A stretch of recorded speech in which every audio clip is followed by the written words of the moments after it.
Good afternoon, everybody. Erika G. from Wright, Lindsay & Jennings. Thanks for joining us for this panel discussion today. We've got a nice cross-section of the cannabis industry in Arkansas, and I'm excited to ask them all my very hard questions.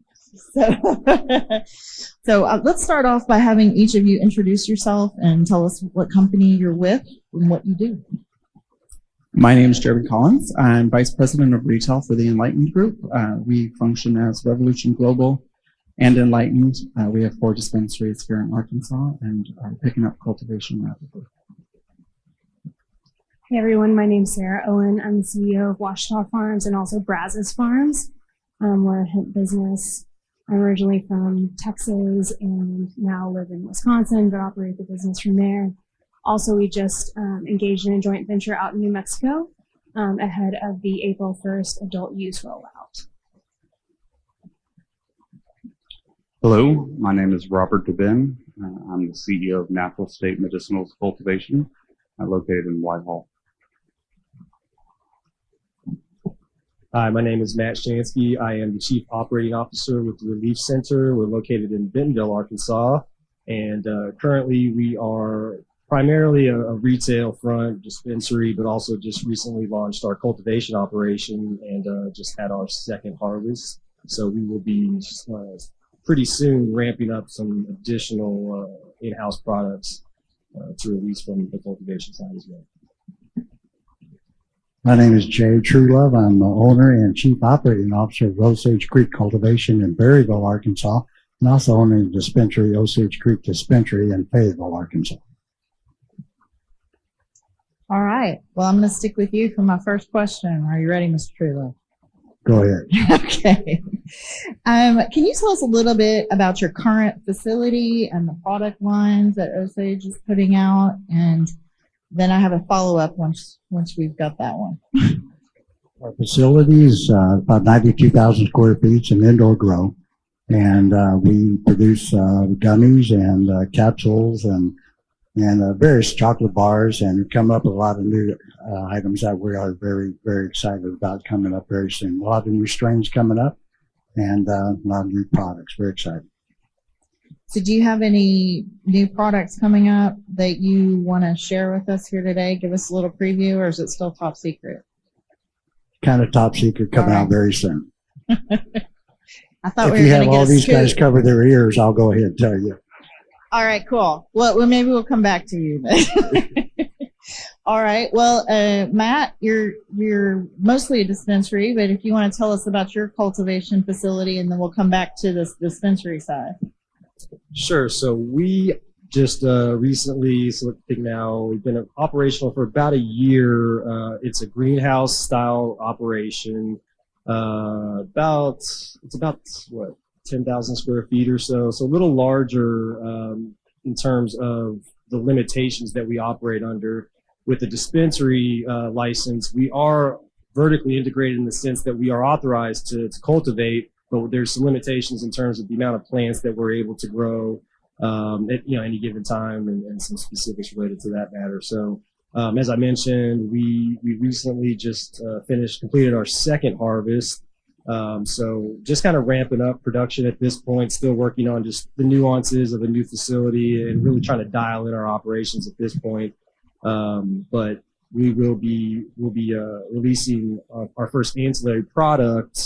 Actually, today we'll be releasing our first in-house ancillary product, which will be full spectrum cartridges, and then we'll be gradually starting to ramp up our in-house product line over the next probably 6 months or so. In addition to that, hopefully bringing in some new genetics that have not been on the market so far. And the benefit that I think we have from the cultivation aspect is obviously operating or interacting with patients every single day within the dispensary side. It allows us to get a lot of direct feedback. So our main goal from the cultivation aspect is to try to fill some gaps that we've identified from talking with our patients and just getting that daily feedback that we're able to garner, and hopefully look to release some new products that have not made it to Arkansas at this point. Thank you. All right, Robert, I've saved the hardest question for you. Tell us all about the Nsm facility. Thank you, Erika. So our facility, like I said earlier, is located in Whitehall, Arkansas, about 30 minutes south of here.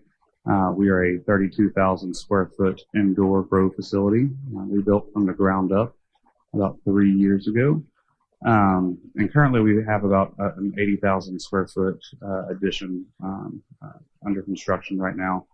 Part of the reason for that expansion is that when we first got into this, we didn't really have a good understanding of how much space our products take up once they're actually packaged in individual units and labeled correctly and ready for sale to the dispensaries. So there have been some constraints. We've turned every closet into an office, basically, even mechanical ones. I see some of my guys in the back over here that are in a closet with 4 people that it's converted to an office. So we're really excited about our expansion. It's going to enable us to create a lot of new products that we haven't been able to just because of the space constraints and limitations on bringing in new equipment. So we're very excited to get that going. We should have it finished May-ish, but it's construction, so who knows. As far as new products on the horizon, in the past couple of weeks, we've launched a kind of a new tier of flower that utilizes a revolutionary curing process, and you should start to see that available in your local dispensaries next week, I would think, if it's not already there. In addition to that, we're launching a new line called Kava, which is going to be kind of a topicals, face serums, bath products, those kind of that new category that we haven't really seen here in the state. So we're excited to continually bring new products and innovate, and look forward to having more space to do so. Very good. Thank you. Sarah, tell us about your cultivation. Well, so as I mentioned, we operate under the 2018 Farm Bill. So we're a hemp business. In 2019, when we first started, we had 4 acres of hemp that we were farming.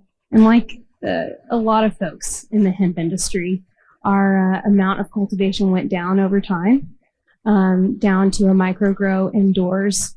We made the decision to not grow and to partner with other hemp producers that we believed in their process, and they were turning out really high quality flower.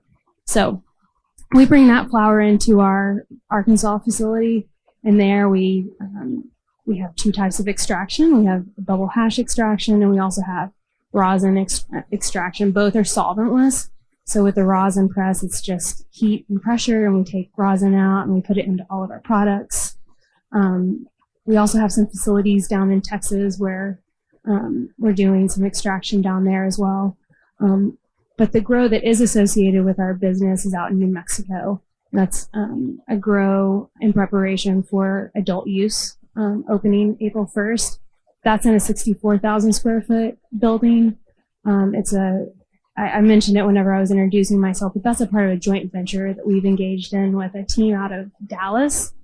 And we'll be overseeing the grow out there, and that grow will start out initially supplying 20 dispensaries across the state of New Mexico. And once we get those guys supplied and good to go, as you guys know, a lot of times when this stuff comes to market, there's a squeeze, right? There's a supply issue. And so we'll focus first on making sure that our dispensaries are well supplied and everything's good to go there. Once we're established, we'll begin wholesaling to other dispensaries. As far as new products, I think what we're really excited about in New Mexico is bringing that solventless extraction out there and being able to bring those products to market there. All right, Jeremy, what can you tell us about Revolution's cultivation? Very little. I don't want to put you on the spot since I know you're on the retail side. But. Yeah, no, I would say that we're in a very exciting stage of cultivation in the state of Arkansas because all it's doing is growing. We have a well-established cultivation site in Illinois, which is our home state, and we're modeling a lot of the products that we're going to be bringing and launching in Arkansas off of what we've had success with in the state of Illinois. So much more to come, but we produce flowers, edibles, concentrates, vapes. all good stuff. Yeah. All right. Well, I'll let you keep the microphone then and go into your sweet spot. Tell us about the Enlightened dispensaries. That I can tell you. Okay. We have 4 stores here in Arkansas. We've got Clarksville and Morrilton in the northwest portion of the state, Heber Springs, and then south of Little Rock, we've got Arkadelphia, Cottle Valley area. We're the orange and white brand, so we're easy to spot, and our slogans are "Come as you are" and "Cannabis for people." The idea behind our dispensaries is really for them to be educational centers and a place that people of all walks, whether you're a novice or you are a self-proclaimed connoisseur, can come and shop comfortably and learn. We hope to teach you something new about cannabis, no matter what level you're at, because we're there to share about the plant. I just learned something new. Connoisseur. In an Enlightened store. No, connoisseur. Oh, I've never connoisseur. heard that before. I like it. Please continue. I will have you know it's trademarked, so any company that thinks that's a cute name for your Is loyalty, it trademarked by you? you can't. No, Okay. no. I got in trouble for using the trademark at my last company, so Gotcha. thought I was so clever. But no, back to like the educational aspect of things. We think that, truly, and many of you have probably experienced this, your first time in a dispensary can be intimidating. It feels like you're buying a product that has always been illicit, and there's always been a stigma behind. And ultimately, when Dusty founded our company and Revolution Global and Enlightened were being born, the idea was like, let's make a safe and comfortable space for people to come and talk about cannabis, learn about cannabis, and have it look like where they already shop. So when you walk into an Enlightened dispensary in any of the 3 states that we currently function in, and soon to be our 4th state, you feel more like you're at like maybe an Apple store. There's some apparel that's displayed in all of our stores, and that's really intentional because we want it to feel like an environment that you've already been in, as opposed to people who've never been into a dispensary coming in and feeling like they're still in a back alley doing something that they shouldn't be. So, do you have any plans for any expansion or new products that people can expect to see that you can share? Yeah. So I mentioned we're moving into a 4th state. So we currently operate in Arkansas is our biggest footprint, actually, with our 4 locations here. Then we've got 2 in Illinois and 1 out in Maryland. Our first store in Missouri opens in April. And expansion for our company as a whole is huge. I'm actually new to the company as part of that expansion plan. We hope by 2025 to be sitting around 50 dispensaries nationwide. And in the state of Arkansas, when we're able to, we plan to expand our footprint as much as we can.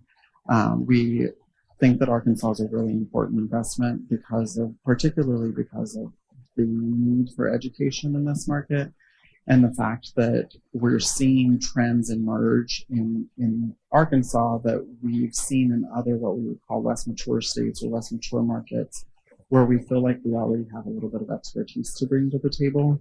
And if there's one thing that Enlightened and Revolution are really good about, it's sharing.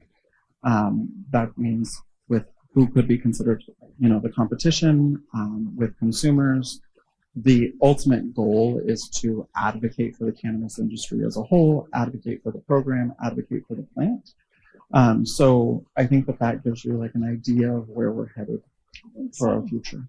Well, I think we're going to head down to one of your competitors, see what he's got to say. Matt, you ready? All right. Collaborators. So how is the ReLeaf Center currently set up, and do you have any plans to change or expand the dispensary side?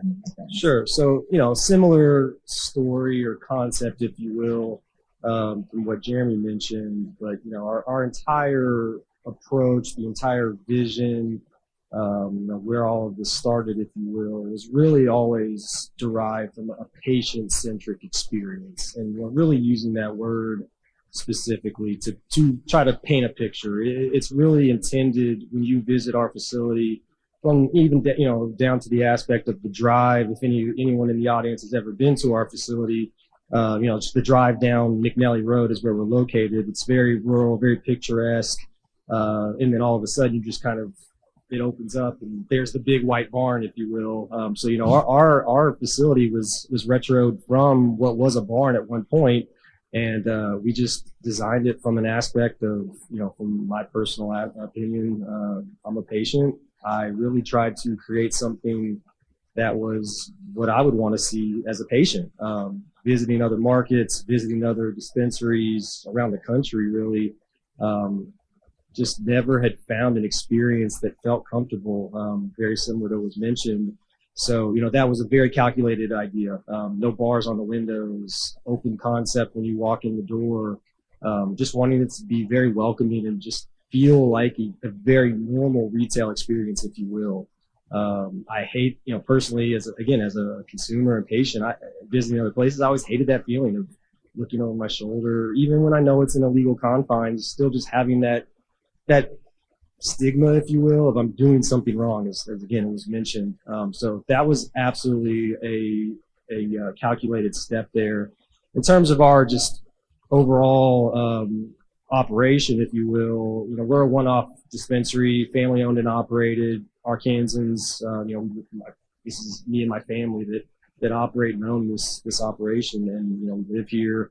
We're invested in Arkansans and the state of Arkansas, and obviously would like to pursue expansion plans at some point. Currently not on the horizon, but definitely interested in some new markets that may be emerging over the next couple of years, hopefully. And obviously some exciting things that may be coming in Arkansas as well. So that's really, if I was to summarize it in a nutshell, though, it's all about the patients, and hopefully there's some patients in the audience as well. I would love feedback. Hopefully we're hitting that mark. One big thing that I know I always try to emphasize with our team is just not just saying it. You can look at our mission statement. It'd probably be some iteration of what you'd see at a lot of other facilities, but ultimately making sure that our actions deliver that. And ultimately, with that said, using every single day as a new barometer. So understanding that every patient that walks through our door every single day, that's a new opportunity to change their life. And our goal is to hopefully, even if it's 5 minutes or it's an hour that we get to interact, we want to make that the best part of your day. Recognizing that a lot of our patients that walk in our door are suffering, they're hurting, they're hopeless in some instances, and they're looking for relief. And that's what we're here to do. We're here to provide them relief in in a more personalized fashion. Whatever's going to meet their needs. That's really what we're trying to figure out when we get to have those conversations. You'll be very, very accustomed, again, if you've ever been there, to our first question, hopefully being some version of what kind of relief are you looking for? And that's really what we're trying to drive home is this is medicine, this is relief, and we want to personalize that experience to figure out what's best for you, not just some, one-size-fits-all approach. Thank you. Mr. Truelove, I know Osage is new in dispensaries. Anything you want to share about the Osage dispensary? Just recently purchased that one in Fayetteville. I was very fortunate to have, they have a great staff there, a really good manager with Chris, so it's made it very easy for me. With Osage Creek Cultivation, we felt like we wanted the dispensary to be able to showcase our products and hopefully a better education to people, better connection through our cultivation facility. As a cultivation facility, you really can't advertise or anything like that. We really can't answer a lot of questions that patients have. And through the dispensary, we're able to do that. And so that's really the reason we got into the dispensary business, not to really compete with some people sitting next to me. They're really good customers, but just a place that we can showcase our products and hopefully educate some folks. Thank you. Go next to Robert. We're going to kick off the new round, Robert. All right. What trends have you seen in the marketplace the last 6 months, and how has that changed since back at the beginning? Because I know you've been here since I've been here. 5 years. A little while. Let's not. A little age while. ourselves. You've seen it from the infancy. So yeah. Tell us what you see. So the industry has been, in its infancy for the past 3 years. I believe it was about 3 years ago that we started cultivating, and so in the past 6 months we've seen some interesting changes. We've kind of seen a shift in the supply and demand curves. With that, we've seen, some price compression, and, there's more competition now. But the good part about that is that competition drives innovation. So that's just going to be another reason that we're coming out with new products, higher quality products, here soon. So, Seems like there's a new category coming out every day. it's a little difficult to manage from a SKU level. Like a question I should be able to answer, but I can't, is how many SKUs do we have? And it's a lot. A lot. Are we over 100 guys? I mean, yeah, so it's Well, not in your head, right? yeah. So, what have you seen change since back at the beginning when you first started operating? Where's that trend line going? Yeah, I mean, much wider acceptance of use of medical cannabis in the state. She would kill me if she heard me say this, but my grandmother has a patient card now. Like, I mean, and she grew up very conservative and never thought I'd see the day that happens. But I mean, she is reliant on our topicals and tinctures for her relief. And We need to fix Not yet. Yeah. yeah, so just a wider acceptance in the state. Well, I won't talk about my Baptist mother. Sarah, what are you seeing change in the marketplace? I know you're in a little different marketplace than a hemp-based company, but what are you seeing? Sure. When we first started operations in 2019, CBD was the cannabinoid, right? Like that was what everybody knew. That's what they associated with hemp. And something that we've seen since 2019 to now, but especially in the last 6 months, is just these more minor cannabinoids gaining more recognition with customers. We have customers now that reach out and say, I want CBG, or I want CBN, or I want CBC. Most recently, HHC, right? So just kind of to your point, there's been more education, right? More experience. And so people are understanding these other cannabinoids and wanting to put them to use for what they can get help with. So that's really exciting, and that's really important to our business that we're helping bring forward those cannabinoids. Right now we have a HHC tincture, and our customers are absolutely loving it. It's brand new. But the interesting thing about cannabis consumers is they're used to it constantly changing, right? It's not like it's not like your basic consumer product where they want it to be the same all the time. They want to know what's coming forward. They want to know what's being discovered, and they want to use it to help themselves live better. So it's really exciting, and it gives you a lot of fuel every day, waking up and being able to help bring forward those products. And another side of it is maybe they haven't heard about HHC, maybe they haven't heard about CBN, but getting to be a part of that education process and empowering them with that information that they can then turn around and live better with it. A little follow-up on that, and follow-up on what Robert said about the acceptance growing. I want you to tell people what your background is before you got into cannabis. Yeah, sure. So I was in the Marine Corps, where I didn't consume cannabis, and I did that for 5 years, and I was a part of the intelligence community there. And there's just, you cannot consume anything that is, to y'all's point, something that was previously considered illicit. And sure, federally it's still considered illicit, right? So 10 years ago, I would have sworn to you that I would never be here. And today, in this moment, I'm so thrilled to get to be here with you guys, to get to learn with y'all, and to get to partner with you to bring these amazing products to these people. And like I said, to help them live better. Like I've heard every one of you guys say it. We're here for the patient, right? We're here to help people live better. If we're not doing that, it's like, what are we doing? So it's been, Erika, to your point, just a lot of growth on my end. Like 10 years ago, I don't know if I would have supported it. I don't know. Because it was something I had never done and I never experienced it. And so it's like, to all of our Baptist mothers, I have one as well. I have a lot of grace for them, and I'll always take the time to have that conversation with them because someone had it with me. So, So those of you who know my Baptist mother, don't tell her I said that. yeah. This isn't being recorded, is it? No.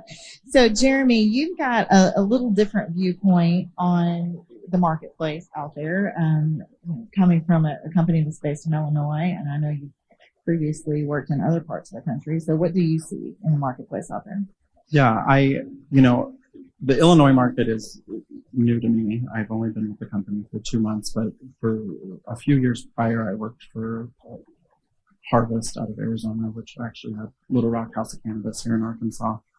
And we had about 50 dispensaries. And, I worked in all 50 of them at one point during my time there. And 80% of what we talked about with our patients and customers coming in was THC percentage. They really wanted to know, like, how high am I going to get? Mm-hmm. And that's how they based all of their decisions. And I would say, in the last 6 months, it's more prevalent, but even, I'm 6 months from now, I think it'll be even more prevalent. We're talking a lot more about, varying cannabinoids, also a lot about terpenes, entourage effects. The dialogue has become so much more robust in all of our dispensaries. And I think that is lent, one, to the fact that dispensaries are easier to find now. We're not closing dispensaries. I haven't heard of anybody closing them. It's like more and more are opening across the country. But we also have cannabis culture is, as much as whether we love it or hate it, a lot of it is celebrity based. Like Snoop Dogg is here to stay. That is like part of our culture. And you have people like Snoop Dogg and Soulja Boy and Seth Rogen and some of these like kind of influencers and their publications now talking about more than just like how high can I get off of this plant. So it's almost like education has been embraced by people who have not always lent that to the industry. And that I think that we'll continue to see an upward swing in that so that, it won't be 80% of people that come into us asking just about THC percentage. I know just talking to our folks that run our dispensaries here in Arkansas, there's very few that are testing and publishing testing results that have all of the terpene information and full terpene profiles. All of the dispensaries here are now asking for that. That is forcing a change in the way that our labs are working. It's forcing a change in what's being published and what's being offered. That then changes the dialogue even further. And those are all really positive changes. The states that we've seen that have moved in that direction have a wider acceptance because people like you, who may have thought that cannabis wasn't for them, suddenly realize like, oh, maybe it's not cannabis. It's this little part of cannabis. That's what's going to change things for me. I've heard people say that shift from the percentage of THC to the terpenes to the other factors, the entourage effect, that's the sign of a market that is maturing. Do you see it that way? Yeah, I would agree.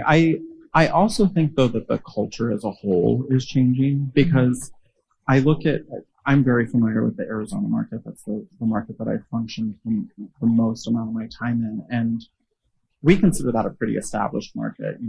That went medical 2011, I think. And by the time we went rec, that's like 100 years there ago. Was, yeah, dog years, right? Yeah. So, when we went rec, even there, we saw a shift still, even in a mature market, of the dialogue inside of dispensaries was evolving at a rate that I don't think we had seen before. Thank you. And pass it on down to Matt, if you would, please. Shameless plug, since I don't have very much opportunity to do so. Natural State tests all of our flower for terpenes. I'm going to put that down. We're going to have a terpene question. If you have time. All right. So Matt, tell us, your dispensary opened very early on. Tell us what you've seen in the last 6 months or so, and then also since opening. Sure. So trend-wise, the trends have from our perspective, have remained pretty constant. So as Erika mentioned, we became operational August of 2019. So one of the first. I think there may have been 3 or 4, few or more that had opened prior to that. But really, since the beginning of our operations commenced, we have seen a significant trend of flower being the predominant product that our patients request. That really has not changed since we became operational. That trend has remained constant. I would say that what has probably evolved more in terms of the last 6 months, similar to what's already been echoed, but definitely the conversations. We still experience that a lot, very similar. And it's understandable. I totally understand, again, from a patient perspective, especially when there's value, being involved in that conversation in terms of just a retail experience.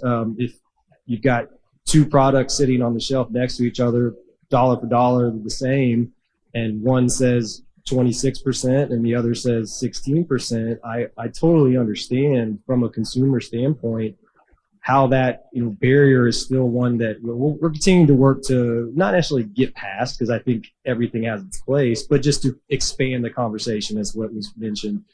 There's so many nuances when we start getting into these products, and that's just flower wise. Then you start to delve into ancillary products such as cartridges, and you've got full spectrum versus distillate, live resin. Within a category, you got subcategories basically. You could apply that same logic to concentrates or to edibles or tinctures, and so it can become very overwhelming pretty quickly, especially for a newer patient, or on the flip side, a patient that's very seasoned in the sense that they've been a consumer of cannabis for a long time. They may already have a pretty set idea or preconceived notion in terms of what works for them.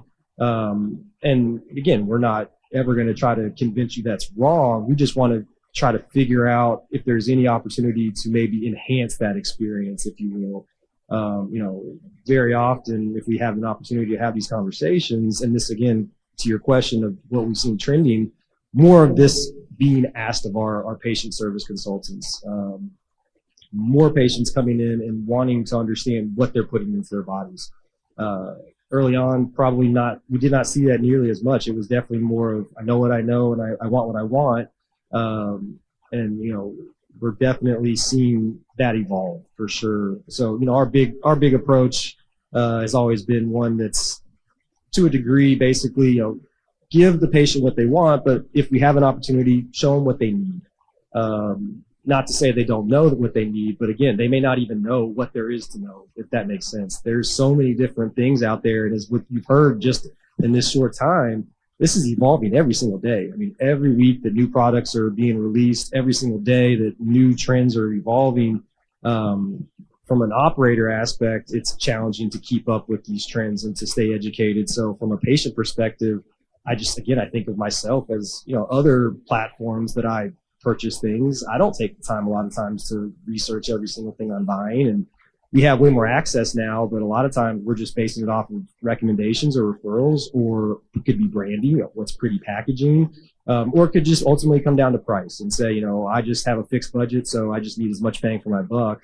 And so again, our ultimate goal is to kind of just be the navigator. If this is a roadmap that we're talking about, we see ourselves as just trying to help provide some direction and some coordinates, if you will, to figure out, as I already mentioned, how we can personalize that to the individual that's standing in front of us. And ultimately just plant some seeds. If we can, excuse the pun, but if we can just plant those seeds and, next time they come in, follow up on it. Hey, did you read that article that I sent you? Or did you, happen to take a look at that handout that we talked about, that we put in your bag? Just trying to follow up and continue to cultivate those conversations to a point where over time, as we develop more and more rapport, and a lot of our patients are reoccurring, so we do get a lot of opportunity to interact with the same patients day in and day out, start to develop those relationships, start to develop that trust. I think at that point, it does help to expand that conversation further. So again, back to your question, that has been one of the biggest trends for sure, is not necessarily us prompting those questions and those conversations, but more and more every day having patients prompting that from us. And again, we want to seize that opportunity as much as possible. Thank you. Well, let's hear from Osage. What have you seen develop since you've been in the cultivation business? To the point of just seem like a lot of people smoke high THC, and just to educate them about the cannabinoids and everything else, that's really the true value in most cases. And that's what we're trying to do, is educate people. You're right. As cultivators, we need to do a better job. We do test for terpenes, and currently working on the technology where the patients will be able to scan the package and be able to actually pull up the test results so you can see what's actually in it. All of us try very hard to have a good product and try to constantly improve terpenes and cannabinoids and everything. But the Osage Creek, we grow totally pesticide free, and that's very hard to do. And we've done it since day one, but we're not really, I guess I'm advertising it now, but before as a cultivator, we couldn't advertise that. But all the cultivators are trying very hard to improve that. But hopefully through education, everybody will understand that cannabinoids and terpenes and everything do really matter and count. All of us are trying to improve on that. Well, I'll let you keep the microphone, and we're going to expand that into the next question, which is, as this program grows and possibly, I would say personally, hopefully expands to adult use about this time next year, what do you see? What do you see happening here? Simple amount of growth in sales, that's for sure, but hopefully in a responsible way. I think the state has done a very good job so far. And, we have a lot of rules and regulations we all have to follow, but I think it's all good. And I am for adult use. I think in a lot of ways it's probably less harmful than alcohol, and it has all the other benefits. So it's something I think we need to do in a responsible way, but I look forward to the challenge. Thank you, Matt. I'll ask you that. What do you see from your standpoint as coming with an adult use market? More access. That's obviously going to happen if this is able to come to fruition. But again, still hearing stories of patients having to drive pretty long distances to get their relief. I think that would be a huge benefit, just to have more access to more patients, and obviously with adult use, just more consumers at that point, or customers, if you will. So from that standpoint, that's a no-brainer. More access for sure. From a market standpoint, as we've already been hearing, I fully expect just to continue to see more and more new products. For example, we just recently were able to release through a cultivator, release beverage that's infused. So that's a huge game changer just in terms of new product development. Robert mentioned the CryoCure, just new technology, new innovation, better quality control. I think the standards within what is high quality will continue to elevate.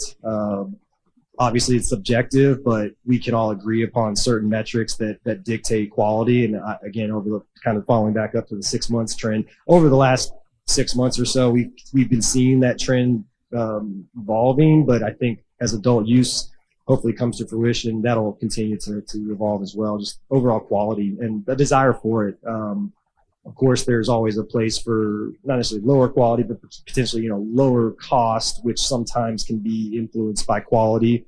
But as I said, I think we're already seeing and we continue to see a demand from the market for more products just across the board, specifically in ancillaries as well, but also just higher quality in every category. And with that, I think ultimately what will come is lower prices. That's obviously been one of the biggest talking points that we hear, just cost, price. It's gradually come down from, you look back 2 years ago where cost per pound was, cost on ancillary products. For the most part, most of that has decreased. And I think with adult use, you'll see that even more significantly for all these reasons that have already been mentioned. So obviously that's great for everyone, and expecting that to happen pretty quickly within the current state of the market. But obviously, again, with adult use, I think that'll be one of the biggest proponents to drive the cost down. Just more access, more cultivators, more product available, more supply, if you will. I think that'll be one of the biggest things that everyone can look forward to. Specifically within ancillaries as well. I think flower, again, that's come down, but still within concentrates, cartridges, edibles, you're still seeing some higher cost categories. So I think that'll, again, comparatively speaking, especially if you look at some of the more mature adult use markets. So I think that's something that definitely will be on the horizon. Thank you. So, Robert, before you answer this question, I want to share with everybody that you wear several additional hats in addition to natural state medicinals. Lots of hats. Well, okay, we'll just talk about a couple of them. But you have Buffalo Co., which is a hemp-based company, and then you also serve as president of the ACIA, the Cannabis Industry Association.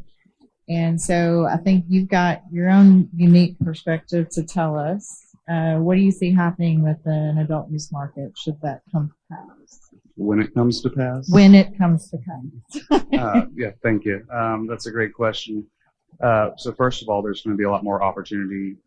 There's going to be new licenses issued, so there'll be some new blood in our cannabis family here in Arkansas, which will be great. Like you pointed out, extended access across the state, so less driving. But it's also going to create, outside of plant touching or dispensary businesses, it's going to create a whole new and increase existing ancillary businesses. You yourself have done quite a bit of legal work in the cannabis industry since 2016, and so like along with legal, I mean, we employ security personnel. We try and outsource or source as much of the materials that we use to manufacture products locally as we can. So, I mean, this is really stimulating the entire economy of the state. It's not just isolated to dispensaries, cultivation facilities, processors. I mean, it's creating opportunity everywhere in the space. And I mean, just about any occupation could get involved in the industry in some form or fashion. Good. All right, Sarah, from your chair, what does it look like in an adult use Yeah, world? I agree with you. It's not if, it's when, right? We're excited for it to happen. Like I said, we're all about the patients being able to get the medicine that they need, right? And this is going to give them more access to it. And I think there's going to be two interesting things that come out of it. I think one, it's going to be, and a lot of the folks here have already hit on it, but I'll be quick about it. We're going to see a maturing of the types of products on the market. If you go into a dispensary in Colorado, in California, you're going to see a lot of concentrates. We're going to see more of that in our dispensaries. So we're really excited about that. We think that solventless extraction plays a big role in that, just with the preservation of terpenes, being able to extract that way. To your point about the terpenes, people are going to become more and more interested in that. It's, I was talking to some folks earlier at our booth, and it's like in college, you drink wine coolers. And then when you become 35 years old, you get the nicer wine, and then you drink Cabernet from a specific region in California because that's what you like, and your taste has matured over time. And that's what we're going to see here. And then the other thing I think is interesting is, to your point about the beverages, I think we're going to see a socialization with cannabis. Folks love consuming cannabis, but they want to hang out and consume cannabis. And you can't be like, hey guys, let's pop a gummy. Click. Pop a gummy. Okay, let's wait 30 minutes, right? It's going to be awesome to have beverages in folks' hands and for people to be able to hang out and to consume these products. And so I think it's going to be just another level of awakening in the culture of cannabis here in Arkansas. Are you sure you were a Marine? I'm positive. And you know what? After I was a Marine, I was in investment banking where I was licensed with the SEC. And so as much as I would love to invest in cannabis at that time, they could only see you now, right? Yeah, I wasn't able to.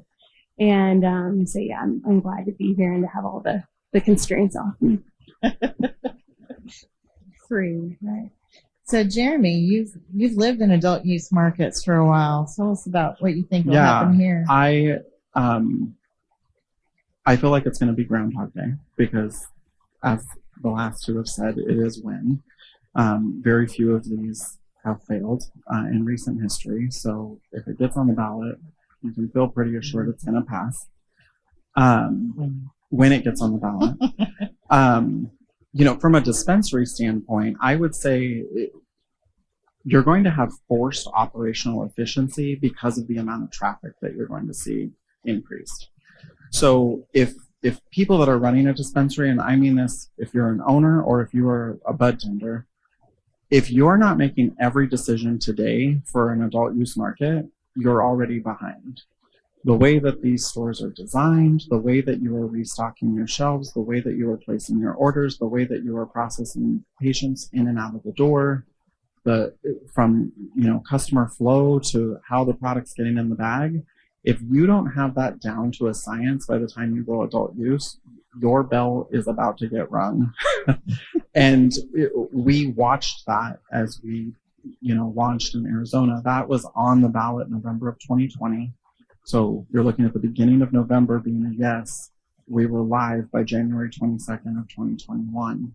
So that did not happen in that state because everybody decided in November they were going to get ready for adult use.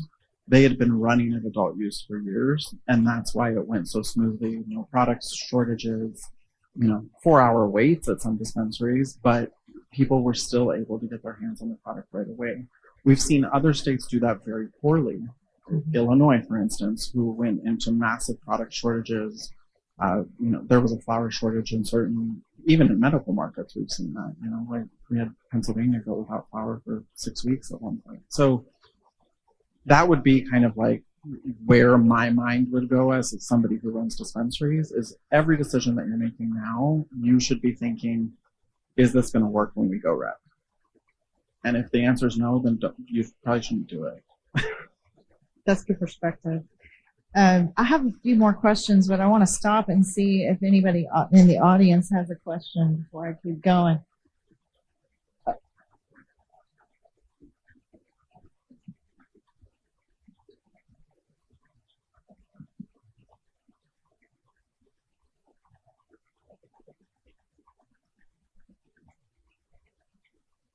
Yeah, I agree with that in many markets. I think California and Colorado are two really key samples of that. I would encourage you to look at the Arizona market because that wasn't the case. Yeah. So, but again, what decisions I'm making, I'm basing off of Arizona, not Colorado or California. And but my purpose in sharing that is that the medical community remains incredibly important in that state. 50% of sales are still coming from medical. That's very different from other states that have gone recreational. And those same focuses have been maintained on the product and on the quality.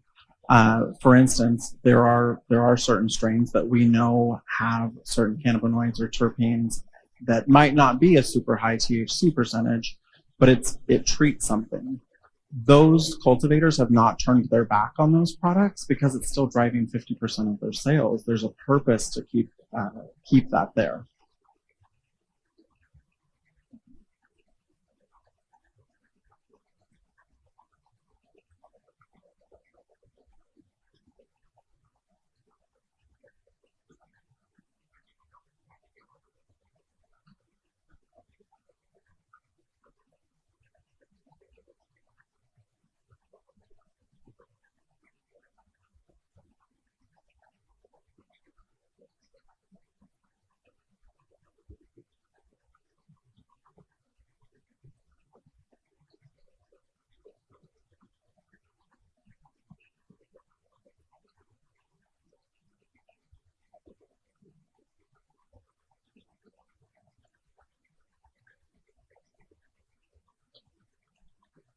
All right. Thanks for that question. I think that goes along with what you were talking about earlier about education of the patients and the people who are coming into the dispensary. So can you? It's also reverse education. Cultivators can't stop listening to the consumers and drive everything off of data.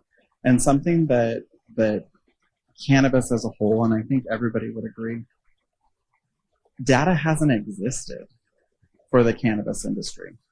Like when we say like we're basing a decision off data, we're looking at a report from, I always said you would look at a report and you're seeing that edibles make up 2% of your sales. What you don't see on that report is that you were sold out of edibles for 4 of the 6 months that you're looking at. Mm-hmm. So you never know truly. And that's the same for certain strains. Like, how do we know if it's a best-selling strain if we get it and we sell out of it in a week? Could it be something that would do that well every single week? So there are still emotional decisions that have to be made in cannabis. It can't be all data-driven. And again, my recommendation to our company, and I'm sure that, the cultivators could probably better answer this, is that in any market where you move into the adult use category, the last thing you want to do is turn your back on the medical market, because that's the foundation of it. That is the foundation of all of these programs. And more importantly, those are the biggest advocates of cannabis. Those are the ones who were the first in line to get their card. They're the ones who have been supporting the program and getting it to where we're at now so that we can even be talking about recreational use. So the importance of focusing on those products, focusing on those patients, and for instance, we kept medical lines, we kept medical sides. We wanted those lines to go fast, knowing that there was going to be a 4-hour wait for rec folks. But the same goes with the assortment and what's being offered. There has to be a balance to everything we're doing. But I'm going to pass this because cultivators I'd can like to probably hear how Robert would respond to that. Okay, please. Yeah, absolutely. Well, first of all, I appreciate your passion. And me personally, as a patient, I prefer some of the higher teen strains. I don't really shop by THC level whatsoever. And one thing that this adult use initiative is doing is preserving the medical market. It's removing all taxes from medical products for patients, and it's also allowing for edibles to not have a cap on the milligrams per serving. So we're still preserving that, and as a cultivator, we're committed to supplying the medicine that our patients need.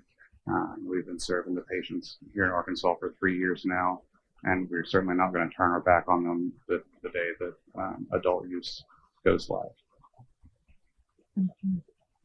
Yes, sir.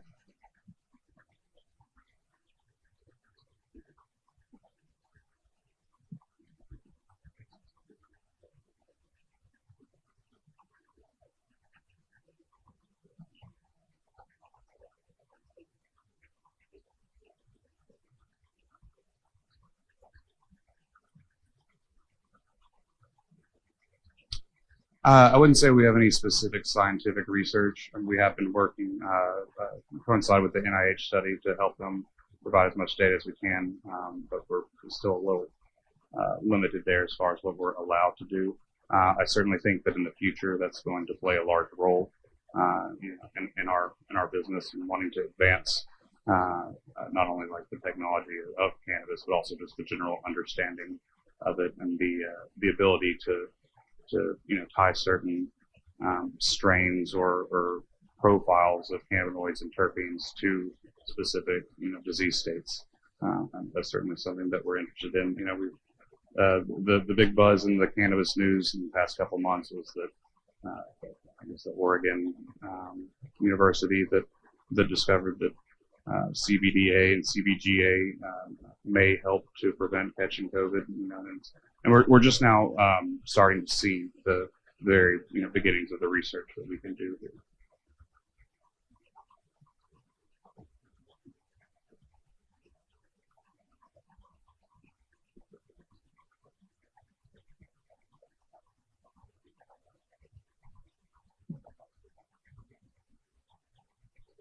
We're currently not working with any university, but we are certainly open to doing so. Anybody else want to respond to that? We are seeing some positive steps in that direction. I know in Georgia, they just issued, I believe there's 8 licenses. 2 of them went to universities. And they are setting up research programs to figure out, we have to figure out why certain cannabinoids, certain strains, if you call them, help with epilepsy and others want it. And that's what we know it helps, but they need to define better certain aspects of it so they can pinpoint what helps sleep, pain, PTSD.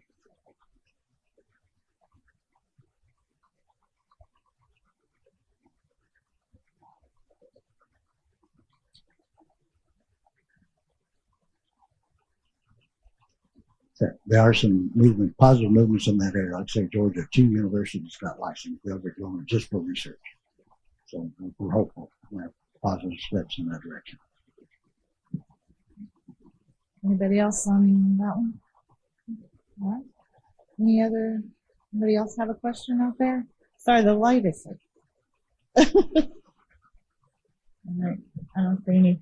Well, I think we'll wrap up here and give people a chance to take a break before they come and see Dorley Chandler speaking with a regulatory update. So I want to thank all of you for your time today and your openness in discussing what's going on with your business and your opinions about it, and appreciate all of you being here. Thank you.